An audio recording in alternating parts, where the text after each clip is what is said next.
de eso no hay duda alguna. En principio está compuesto por 3 estados, Estados Unidos, Canadá y México, los Estados Unidos mexicanos y los Estados Unidos de México. Es un sistema que nace, así como está conformado hoy, en la década del 90, exactamente en el año 94, si mal no recuerdo. Ahora bien, pensemos por un ratito, ¿no? Y vamos a repasar algunos conceptos que vimos en otras clases, y ustedes me van a ver, tirar algunas ideas si tienen ganas y pensemos juntos cómo es esto. Miren, habíamos dicho que en los procesos de integración tenía que haber asimetrías, ¿no? Como que las asimetrías de los miembros son importantes. ¿Ustedes notan acá asimetrías? Así del solo mencionarles Estados Unidos, Canadá, México. Romina dice que no con su cara, así mueve su cabeza y dice no, ninguna asimetría. ¿Alguien que esté en desacuerdo con Romina? Geográficamente tienen los 3 territorios bastante similares en cuanto a la diversidad. Y, no sé, no. Quiere decir, perdón Germán, quiere decir entonces que si, por ejemplo, yo te digo, che, mirá, tengo un paquete turístico para regalarte, o a México o a Canadá, es exactamente lo mismo, elegí vos nada más a dónde ir. ¿Sería una posición buena, aceptable? No. A ver, ahí entonces, hacía referencia a la variedad, geográfica, es decir, los 3 países ocupan todo el ancho de la parte norte del continente americano. Entonces, ajá, bueno, a ver. tienen variedades similares, probablemente en actividades económicas pueden ser competencias. Claro. A ver, recién Romina decía que eran que no había simetrías, digamos, que son simétricos. ¿Entendí bien, Romy? ¿Quisiste decir eso? No, perdón, que son asimétricos. Ah, que son las... bueno. Sí. Claramente. Perdón, claramente, entendí mal entonces. A ver, que son acá asimétricos. Claro, claramente. Acá tenemos un estado como Estados Unidos, una potencia mundial, ¿sí? Con México y con Canadá. Entonces, la gran pregunta que a mí me nace, que yo quiero compartir con ustedes y ver si me pueden ayudar a resolverla, por ejemplo, Ezequiel Corrado, que me diga qué piensa sobre esto, es ¿por qué Estados Unidos accedió al NAFTA? Digo, habilitar el micrófono a Ezequiel Corrado, Marce. Se lo puede activar igual, pero ahí está. Bueno, ahí está. A ver, te escuchamos.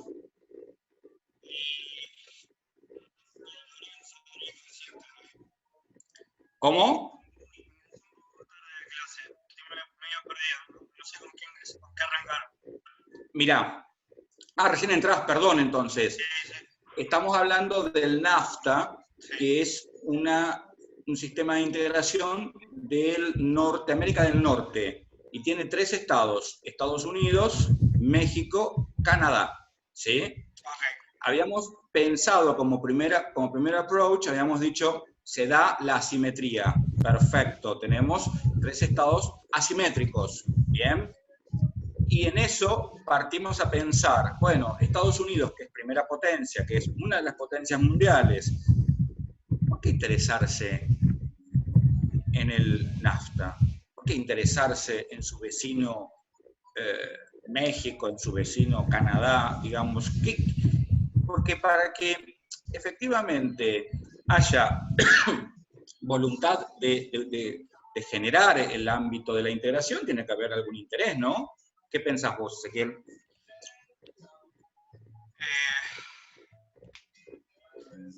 creo que Estados Unidos puede tener determinados, en cuestiones comerciales, intereses con México, por ejemplo, en determinados productos.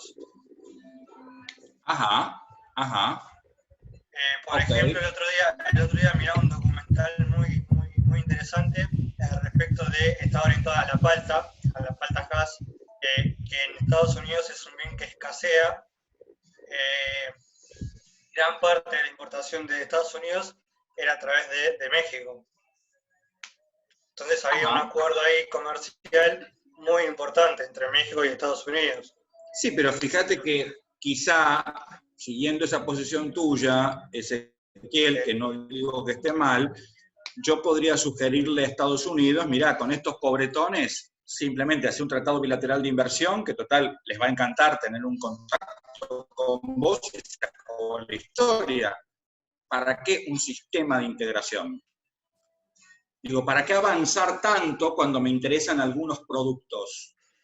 Sí. ¿Me seguís? No, entiendo que ya tiene que ver más con una cuestión A regional, ver, no ¿cómo entre sería dos eso? países. Digo, ¿Cómo sería entre eso? varios países, como una cuestión plurinacional entre varios países, como Canadá, Estados Unidos y México. No solo una cuestión unilateral. No, está bien, pero la pregunta que yo te quiero hacer, o a donde quiero que reflexionemos todos juntos, es en cuanto a por qué Estados Unidos, siendo potencia, se va a unir con dos pobres. Digo, ¿qué beneficio? Porque acuérdense que tenemos que pensar a un sistema de integración como un espacio en el cual haya beneficios para todos. Quizá en esta estructura, a ver si Agustín me acompaña pensando esto, para mí es más fácil, Agustín, pensar en una, vamos a decir, en beneficios que puedan tener México y que pueda tener Canadá, pero me es difícil vislumbrar cuáles son los beneficios que podría llegar a obtener Estados Unidos. ¿Vos ves algún beneficio? Yo creo que es para potenciar lo que sería la región, que crezcan los tres a la vez, teniendo en cuenta que México y Canadá comparten frontera con Estados Unidos. Ajá, entonces quiere decir que Estados Unidos, de puro bueno, que es... No, digamos, a ver, entonces... no, pero seguramente le conviene que, digamos, su región crezca a la par, si bien está muy lejos. ¿En qué le conviene? ¿En qué aspecto le conviene? ¿Entienden lo que estoy preguntando? ¿Alguien que tenga una idea, por favor? Yo creo que... Claro. En algún tipo de importación. Ajá. O abastecimiento local de algún producto que Estados Unidos no produce o algo por el estilo. No sé cuál, pero se me ocurre algo así. Ajá. Había una niña que quería participar antes, Germán, espérame un minutito. Una señorita, ¿quién era? Yo había hablado, Felicitas, pero Ahí no está, sé Felicitas. A ver, dale. no sé si estará bien, pero ¿puede tener algo que ver con la población, con los ciudadanos? Podría, depende si lo encaramos, podría llegar a ser ahí, a ver.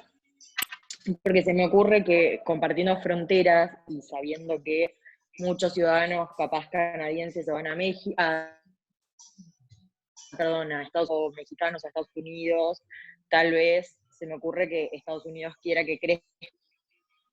Ajá. Ajá. Ajá. Entiendo. Ok, a ver, veamos. ¿Germán? No, quería decir que por ahí se puede relacionar con, digamos, el interés de unificar criterios y pautar reglas comunes, incluso para la importación y la exportación, con estados que sean extra acuerdos, digamos.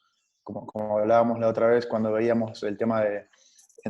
cuando hablamos con el profesor en la última clase de los viernes, de los distintos niveles de acuerdos de integración, habíamos dicho que NAFTA era una zona de libre comercio y que uno de los problemas que tenía era la triangulación, y quizás justamente al fortalecer esta organización se pueden prever estos problemas e intentar solucionarlos de antemano.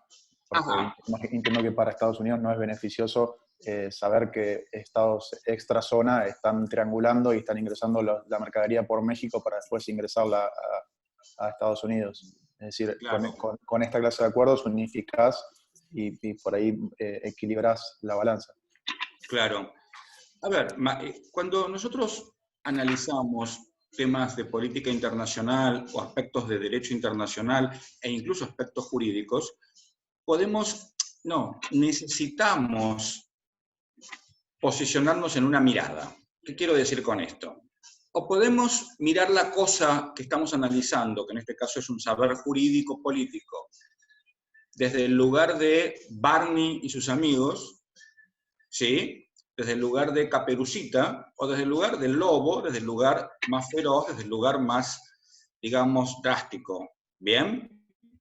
Yo, en lo personal, siempre recomiendo posicionarse en el lugar peor, en el malo, en el drástico, porque nos va a llevar a un plano de realidad diferente. Entonces descarto de lleno que Estados Unidos sea bueno y que Estados Unidos quiera que la zona crezca y que Estados Unidos tenga interés en que los mexicanos y los canadienses estén tan bien como están ellos. Digo, esto me cuesta creerlo un poco, ¿sí?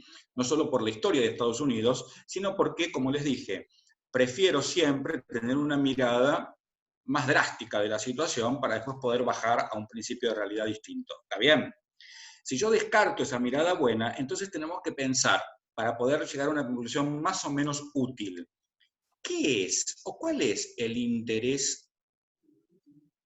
Si ustedes se ponen a pensar así de lectura de diarios que han hecho, de películas que han visto, ¿cuál es el interés más grande de Estados Unidos? El verdadero interés de Estados Unidos. ¿Recaudar plata? ¿Cómo, Yair? El petróleo. No. Dominar. El control, Hay la algo que me importa dominación. más. Dominar. ¿Cómo, Agustín? Dominar la región. Entonces, si tomamos dominar la región, ¿de qué estamos hablando? Si alguien quiere dominar, ¿qué es lo que le interesa antes de querer expandirse?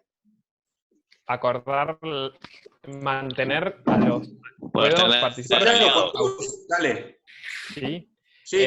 No, mantenerlos al margen, y una manera de, al integrarlos a su poderío, si se quiere, esto permite que también las reglas de juego las ponga Estados Unidos de alguna forma y le permita tener un mayor control no solo sobre la región, sino sobre la manera en que esos dos socios comercian entre ellos y con el resto. Está bien, pero ustedes lo están limitando a lo comercial.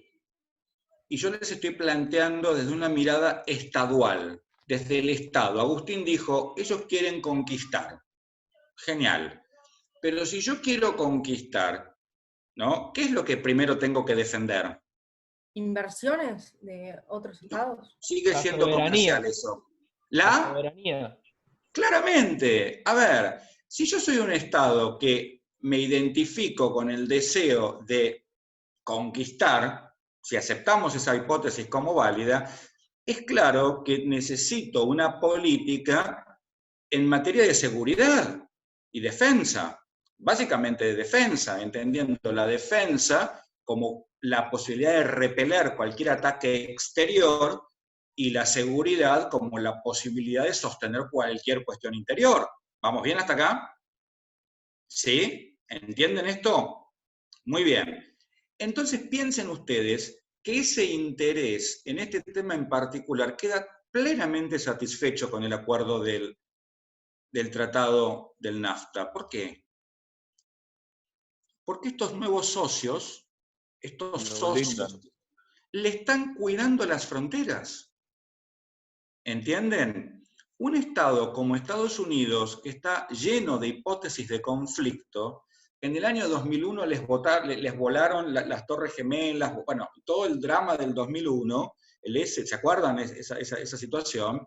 A ver, no podemos, del 2011, perdón, ¿qué estoy diciendo? 2011, ¿no? 2011, correcto, sí. A ver, no podemos, septiembre del 2011, no podemos escapar... No, 2001. Está bien, ahí volví a tierra. A ver, no podemos escapar de esa realidad, chicos. ¿Sí? Esto en derecho internacional se llama mirar la cuestión desde la geopolítica. ¿Sí? A ver, muchas veces cerramos acuerdos comerciales, como en este caso, los estados cierran un acuerdo de integración, pero que en definitiva esconde una cuestión más profunda para ese estado en el que no encontramos la razón por la cual se aviene a esta cuestión.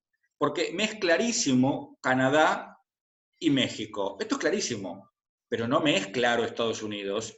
Si no lo analizo desde la geopolítica, ¿sí? A ver, Emiliano, ¿tenemos noción de qué significa hipótesis de conflicto?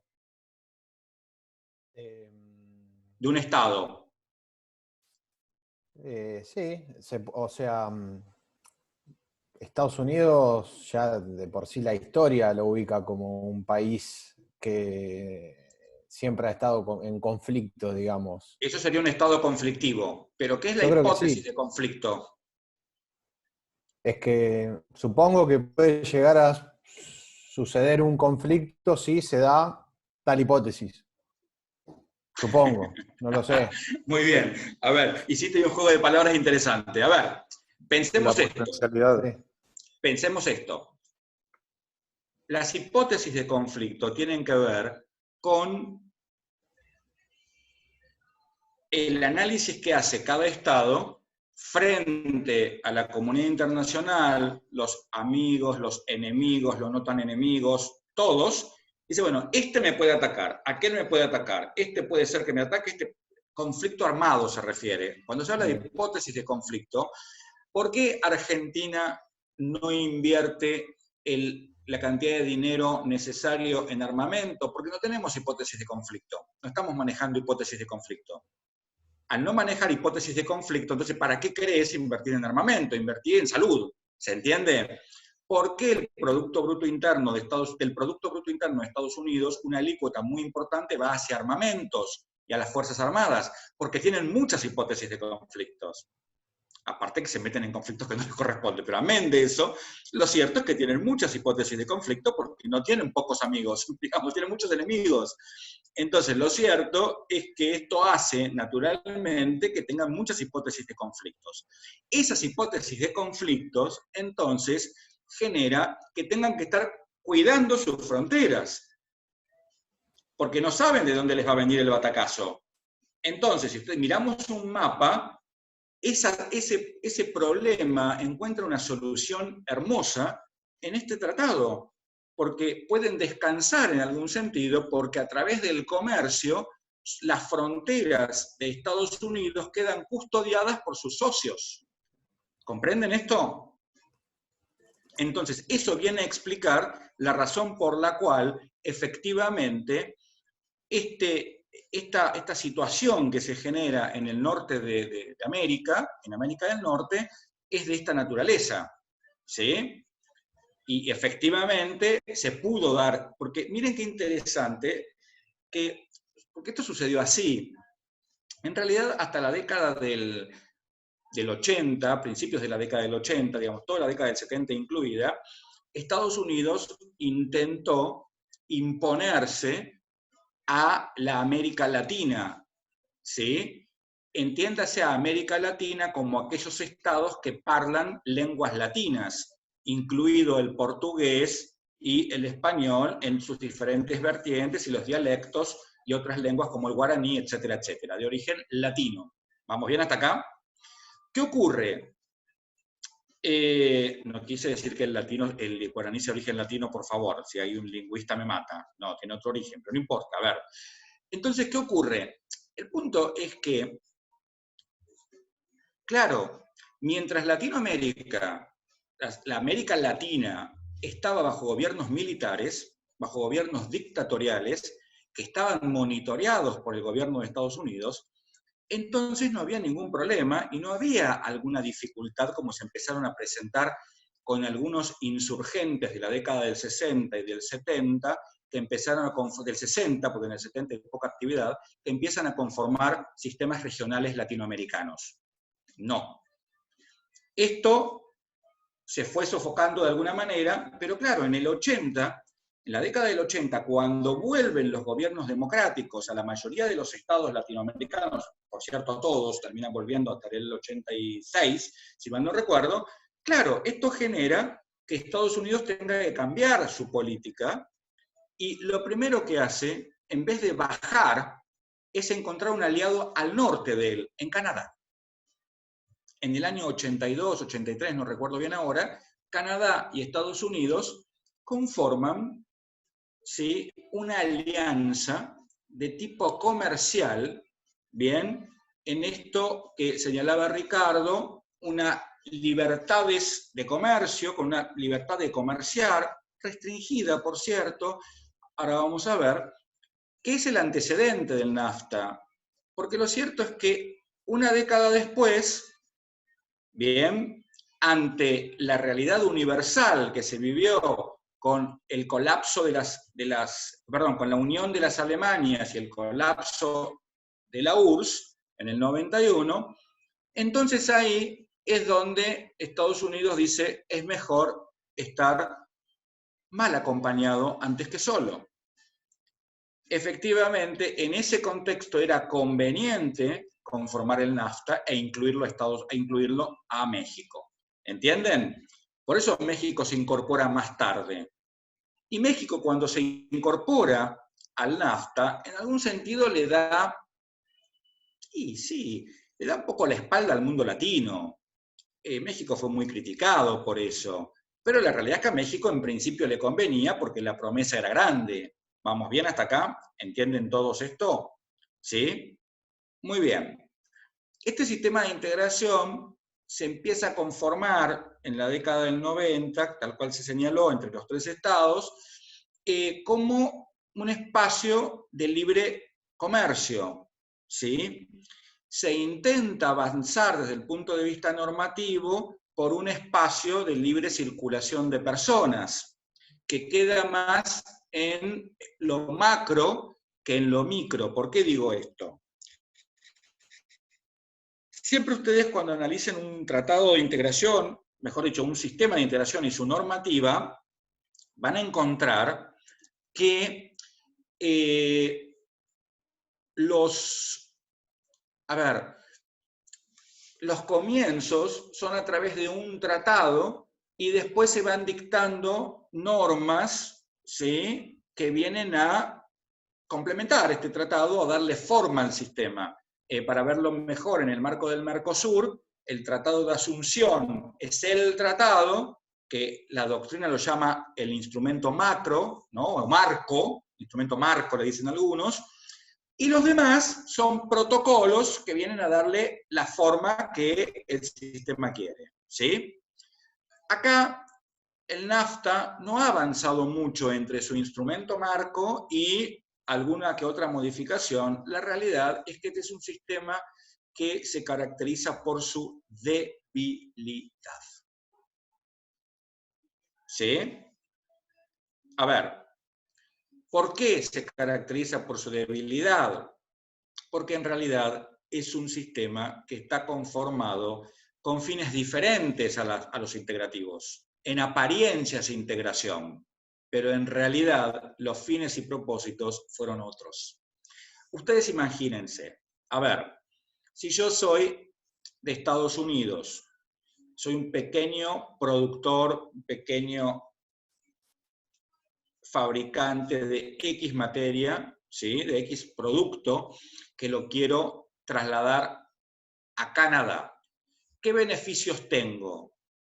Primero, a ver, que recién hablábamos de las diferencias, un poco con Germán cuando le ofrecía los paquetes turísticos. A ver, no es lo mismo pensar en Canadá, que tiene una cultura. Yo siempre digo que cuando en un mismo estado se hablan dos idiomas diferentes, hay que analizar el tema cultural muy a fondo. Acá son dos lenguas oficiales, inglés y francés, por el origen que tiene Canadá, lógicamente, y la realidad es que lo primero que pienso cuando viene a mi mente Canadá es en el frío, ¿no? El clima es muy hostil. Esto trae las consecuencias lógicas de ese clima, la imposibilidad de la agricultura en la forma en que la tenemos entendida nosotros, por ejemplo, ¿sí?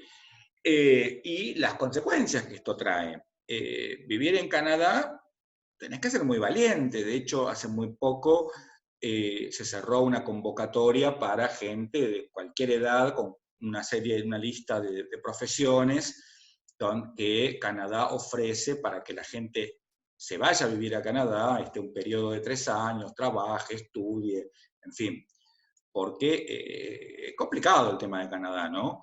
Entonces, Canadá lógicamente necesita de este libre comercio, ¿está bien? Si yo quiero llevar una mercancía de Estados Unidos a Canadá, la vía terrestre me es más económica y si tengo libertad, digamos, libre circulación de bienes, consecuentemente tengo aranceles cero o aranceles muy bajos y como consecuencia el comercio se puede hacer, digamos, ¿de acuerdo? Y esto beneficia a ambos estados. Desde esa mirada estamos perfectos. ¿Qué pasa si un estadounidense quiere llevar productos a Canadá? Perfecto. Si un canadiense quiere traer productos a Estados Unidos, es la misma situación.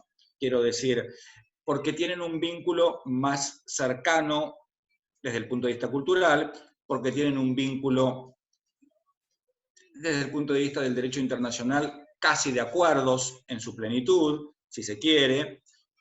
Son parecidos, Canadá con menos avance que Estados Unidos, pero lo cierto es que pueden compartir ciertas cuestiones. Claro, ¿qué pasa con México? México ya es el primo hermano bobo del grupo, digamos, es el pobre, es el latino, es México. A ver, para el NAFTA y para Estados Unidos, México es México, digamos. ¿Qué puede aportar México? Y ciertos productos que pueden llegar a competir bien y pueden ser importados a Estados Unidos sin ningún problema, porque la mano de obra es más barata, porque se maneja otro tipo de idiosincrasia en materia de derechos laborales y consecuentemente, bueno, es todo más barato. Está bien. Pero claro, cuando uno piensa en esto, dice, bueno, ¿por qué a México le conviene? Y bueno, México, ustedes habrán visto en documentales, en películas, en la zona de Arizona, digamos, toda la posibilidad de los mexicanos cruzando las fronteras ilegalmente y que los agarra la policía y los mata, y bueno, y toda esa historia, y el presidente actual de Estados Unidos que quiere hacer un muro y cerrar la frontera con México, parecía que se ponía ahí medio en partida de función al NAFTA. Lo cierto es que el NAFTA sigue existiendo, no se murió, todavía está ahí, bien, pero con muchos problemas. A ver, una de las pruebas más evidentes que tenemos de esto es el tema de los órganos. Recuerden que cuando tenemos un sistema de integración, se conforman órganos de ese sistema, ¿sí? Por ejemplo, en el Mercosur tenemos el Grupo Mercado Común, el Consejo Mercado Común, la Comisión del Mercosur. Digo, tenemos órganos, bien, que son los encargados de llevar adelante el proceso de integración en ese sistema de integración. ¿Vamos bien?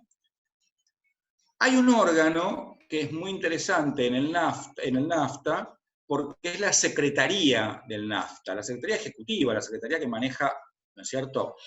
A ver, cuando hay una verdadera integración, lo lógico, lo natural, lo esperable es que sea una única secretaría y que tenga una sede permanente, o en el mejor de los casos, si tenemos alguna celosía porque queremos que esté en casa la secretaría de vez en cuando, hacemos, no sé, una suerte de sede pro tempore, no sé, por un tiempo determinado, y bueno, después estará en tal lugar. Bueno, no, esto no ocurre en el NAFTA. En el NAFTA hay una secretaría por cada estado. ¿Se entiende? Una secretaría del NAFTA, en México una secretaría en Estados Unidos, una secretaría en Canadá. Es el mismo órgano, pero está dividido en 3 partes. Imagínense ustedes las dificultades que esto trae. E imagínense ustedes que esto pone en evidencia la debilidad de ese sistema. ¿De acuerdo? ¿Entienden lo que digo? Porque, a ver, cuando un comerciante mexicano tiene interés en exportar a Estados Unidos o a Canadá tal o cual producto, tiene que pedir el permiso respectivo en su secretaría, en la secretaría de su estado, y ahí comienza todo un proceso que es exactamente lo mismo que si no existiese. Porque si, a ver, si recuerdan esto que hablaron con Ricardo de el avance de las libertades que hace a las etapas o a las formas de integración, que no son más que etapas, entonces acá estamos en la primera, en la liminar, en la incipiente, en la más pequeña, que es, bueno, se va a permitir ahí libre tránsito, pero los peros son, ¿no es cierto? A ver, si hubiera libre tránsito de personas, por ejemplo, no existiría el problema en las fronteras entre México y Estados Unidos. Porque cualquier mexicano podría entrar a territorio norteamericano y cualquier norteamericano en territorio mexicano. Sin embargo, esto no ocurre. Y lo documentan las películas, ya, ¿no es cierto? Más allá de los textos políticos, jurídicos, los periódicos, etc. Entonces, digo, este es un sistema que nos es útil para poder pensar el camino que no hay que recorrer. ¿Entienden? Porque noten ustedes que esto comienza en la década del 90 y ya estamos en el año 2020 y no tenemos avances en esta situación. La realidad es esa, no hay avances. La realidad es que el sistema como tal, desde mi humilde mirada, el único que se beneficia es Estados Unidos. Se beneficia por su seguridad en las fronteras, se beneficia porque en definitiva termina siendo el intermediario de comercio entre uno y el otro, porque a veces son cosas que no se pueden pensar así nomás, pero digo, piensen que si un camión llevando mercadería va manejando por las rutas norteamericanas, ese señor camionero duerme en algún lugar, gasta en un hotel estadounidense, come en algún lugar, carga combustible, etcétera, etcétera, etcétera. Todo ese movimiento, en definitiva, termina beneficiando a Estados Unidos. ¿Se comprende? Como beneficiario principal, ¿no es cierto? Porque después, bueno, Canadá tendrá el beneficio de recibir esa mercancía al precio que se haya pactado. Pero lo cierto es que cuando no hay, cuando aparecen estas trabas burocráticas, ¿sí?, para poder ejercer esas libertades que se pregonan en un texto fundacional que no se termina de afianzar adecuadamente, entonces no nos queda otra más que sostener que estamos ante un sistema débil. ¿Entienden? Digamos, Canadá es, sin dudas, un sistema de integración, yo diría que es el más débil que hay. A poco que avancemos en los sistemas de integración, analizando los de América, los de África, los de Asia, los de Europa, nos vamos a encontrar con que el NAFTA abarca un extremo del segmento sistemas de integración, el otro extremo, como todo segmento tiene nada más que dos, va a ser la Unión Europea. ¿Entienden? El NAFTA lo tenemos ahí como el menos avanzado, por decirlo de alguna manera. ¿Bien? ¿Alguna pregunta sobre lo que hablamos hasta ahora?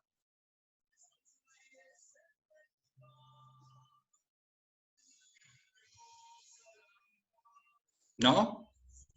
Bien, entonces, ahora bien, ¿qué sucede?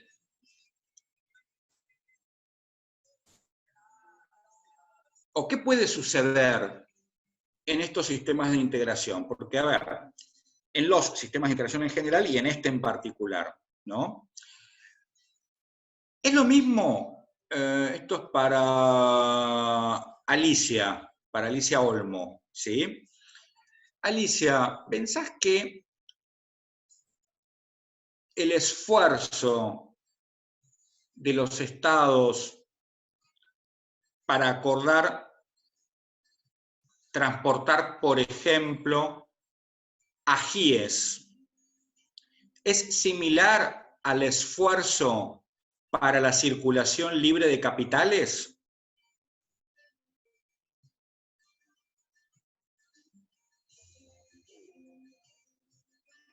No tenés micrófono. Ahí va. ¿Ahí se escucha? Ahí sí, ahora sí. Nada, dije que supongo que no es lo mismo, pero la verdad no tengo ni idea. No, pero está bien. No. Porque la idea es especular un poco sobre esto. Claramente no puede ser lo mismo, ¿no es cierto? porque si se nos pierde un camión lleno de limones, bueno, vamos a lamentar pero si se nos pierde un camión lleno de dinero, vamos a tener más problemas. Digo, es como más complejo, ¿no? Muy bien. Claro. Pero ¿qué es lo que pone en evidencia el dinero? A ver, los escucho. ¿Qué es lo que pone en evidencia